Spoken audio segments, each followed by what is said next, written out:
Well, my first memory of Kitty and dance was when my mother dropped her off at Jackie Rochelou's studio in Montgomery over on Felder Street. And that place had a lot of light and mirrors and a lot of little dancers, and it must have made an impression on Kitty, something sort of magical, because she's still with it some 60 years later.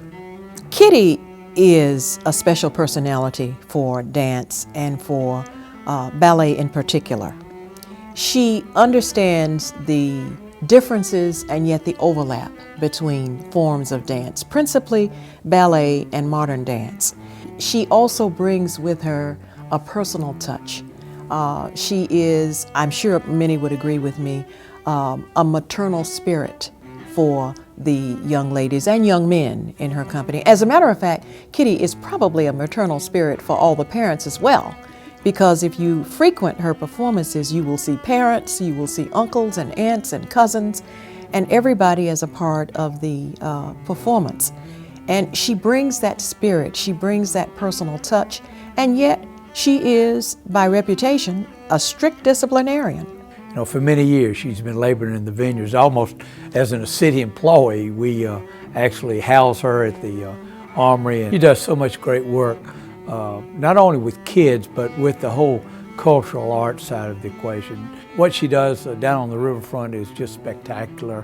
What she does in all the other schools that she has, and she brings national schools here, it has really an economic impact.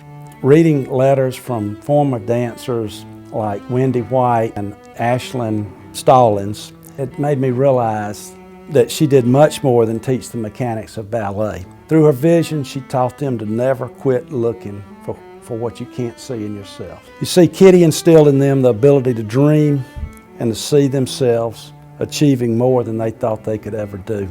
Kitty changes lives for the better. One of the things that Wendy White Sasser said in her letter about Kitty is that she felt like Kitty was interested in the whole person, not just the dancer part.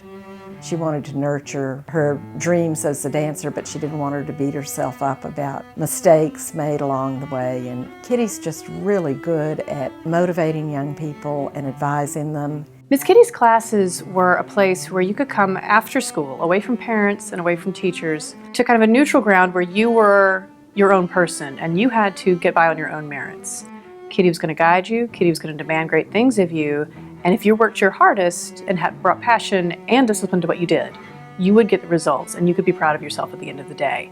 It was really valuable for a lot of us to have that place to go. Those short years that you spend in that intense setting with a role model like Kitty and the other teachers there, they all work very hard to nurture you as a dancer, but also as a person.